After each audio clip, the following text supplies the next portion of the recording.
video recensione sull'audio della futura PlayStation 5 che uscirà entro le vacanze natalizie 2020, come ha dichiarato il produttore. Da pochi giorni hanno svelato l'estetica della PlayStation 5 nelle due versioni, una con il lettore Blu-ray e l'altra senza il lettore.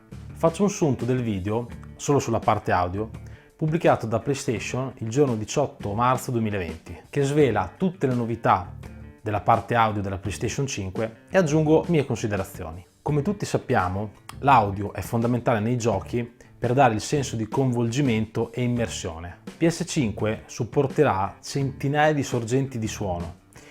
Non volevano che gli sviluppatori di giochi dovessero scegliere quali suoni avessero, l'effetto 3D e quali no. In questa maniera tutti i suoni, volendo, possono essere in 3D. Si sono dati l'obiettivo di immersività, presenza e localizzazione del suono nello spazio. Ad esempio, se state giocando a Dead Space con l'audio del vostro TV e avete un nemico che lo sentite più o meno sulla destra, fate fatica a capire se è esattamente qui o un po' più indietro o addirittura proprio alle nostre spalle. L'evoluzione dell'audio 3D di PlayStation 5 è quella di, in questo caso, identificare esattamente dove si trova il nemico. Ovviamente utilizzando le cuffie è tutto più facile. La conformazione del padiglione auricolare serve per percepire la direzione di provenienza, la lontananza e altri fattori legati al suono.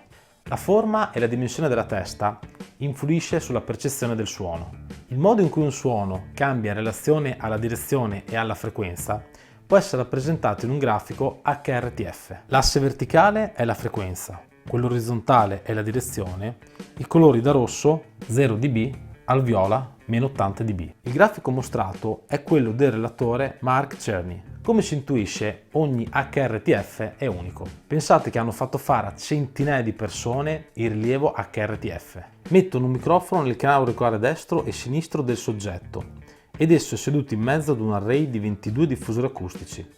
Fanno uno sweep per ogni diffusore. In sostanza, ogni diffusore acustico riproduce una di seguito all'altra tutte le frequenze udibili dall'uomo e fanno ruotare la persona all'interno. Dopo 10-20 minuti hanno il risultato di oltre 1000 posizioni di sorgenti sonore nell'ambiente. In sintesi, rilevano la spazialità 3D dell'essere umano applicando 2 microfoni all'interno delle orecchie. L'hardware e l'algoritmo proprietario l'hanno chiamato Tempest 3D Audio Tech. Il 3D audio è più facile ottenerlo con delle cuffie, perché comunque la cuffia isola dall'ambiente e l'orecchio destro sente solo la cuffia di destra e il sinistro solo la cuffia di sinistra. Ottenere l'audio 3D dal nostro televisore o dal nostro impianto stereo è molto più complicato, perché l'ambiente influenza il suono e ovviamente l'orecchio destro può sentire sia il diffusore di destra che il diffusore di sinistra e per l'orecchio sinistro la stessa cosa. Dato che ogni persona ha il proprio HRTF, PlayStation non poteva fare il test a tutte le persone, quindi hanno creato 5 preset che saranno disponibili nella nuova PlayStation 5 e uno può scegliere tra uno di essi per capire qual è quello che gli dà l'effetto migliore. Dicono che in un futuro addirittura potreste ipoteticamente inviargli le foto delle vostre orecchie, della vostra testa e potrebbero crearvi un preset custom per voi. Tutto quello di cui vi ho parlato fino ad ora è riferito all'audio 3D, agli effetti 3D e non c'entra niente con la qualità audio. Se il vostro sistema audio è di bassa qualità, potrete ottenere degli effetti 3D, ma l'audio comunque rimarrà di bassa qualità.